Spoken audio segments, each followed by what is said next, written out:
Hello and welcome to another Bloom in 5. Here we are painting meadow grass, which is a really pretty exercise and super fun to do. And we have 5 different grasses that we will be painting. We have a super pretty foxtail grass, a cocksfoot grass, Timothy grass like a wheat, Queen's Anne's lace, and meadow grass. So you can see we've started with the really pretty foxtail grass here, and we're just laying down the initial layer using like a raw sienna, and we're just laying down that main stem and then adding some of the little sections off that as well. Then we're moving on to the cocksfoot grass, and I've just laid down an initial sketch onto the paper very loosely just to guide where I'm going to place the grasses,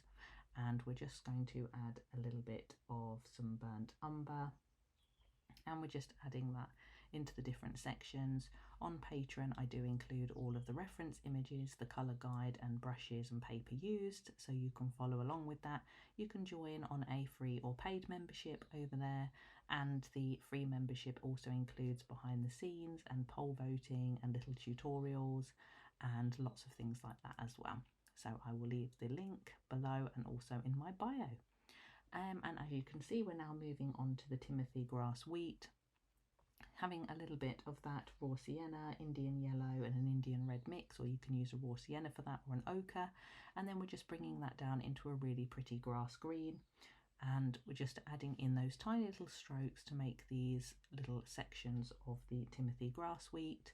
And these really remind me of like bohemian cards and things that you see like that, so it's a really interesting technique and study to do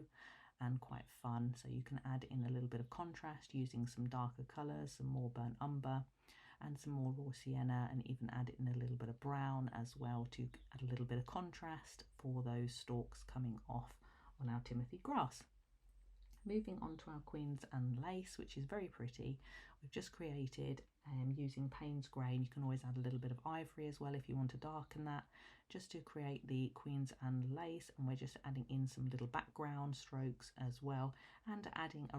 using a rounder brush to create the little stippling effect at the top of the Queen Anne's lace for that one as well. And we actually add in another section in a moment as well.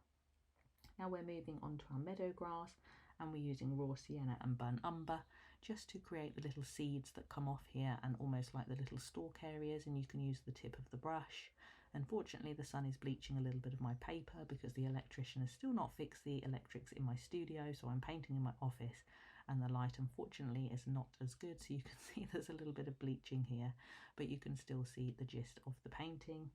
And we're just painting that meadow grass there and finishing up on that one, and heading back to our foxtail grass just to complete this, adding in some more strokes either side and using the very tip of the brush to create some really fine lines.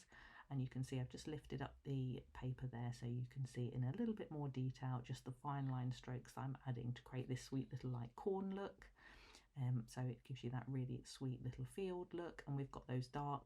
contrast with the lighter areas which really helps to make it pop.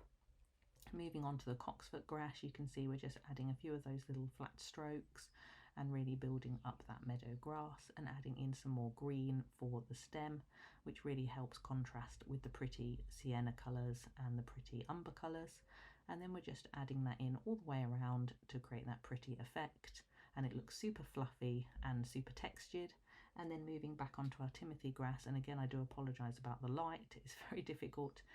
because it's bleached out some of the painting here, but you can see we're just adding in the technique again over the top, adding in some more greens as well, and pushing that through some of the actual grass to help with that effect.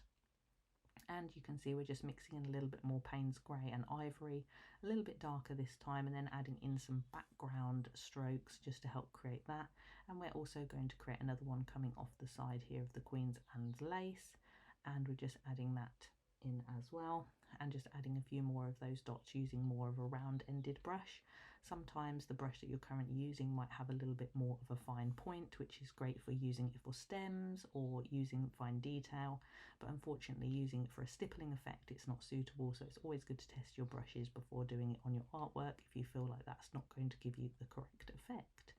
So moving back onto our meadow grass, you can see we're just overlaying with a bit of dark brown there, a bit of burnt umber. You can always add a little bit of ivory as well if you want to make that pop. And you can see these are looking almost finished now, and we're just adding in a little bit more layering detail to help create these meadow grasses pop, and just adding in a little bit more fine line detail. Again, I do have a lot more over on Patreon if you would like to join me over there. We have a lot more tutorials, guidance, palettes and reference images, so you can copy at your own pace as well. So you can see all of these are coming together really prettily now, and they're building up the layers, building up the contrast, and it's already coming together nicely. And we're just using a variety of our small brushes around a 6 and 4 just to help with that fine line detail, and then just mixing a little bit more for the Queen's Anne lace, just adding a little bit of detail under the stalk and at the top, and a few darker strokes at the back as well to help with that contrast and form. So thank you so much for joining me for our meadow grass tutorial today. I really hope you enjoyed it, and don't forget to join me again next time for another tutorial or Bloom in 5 here on YouTube, and have a lovely day.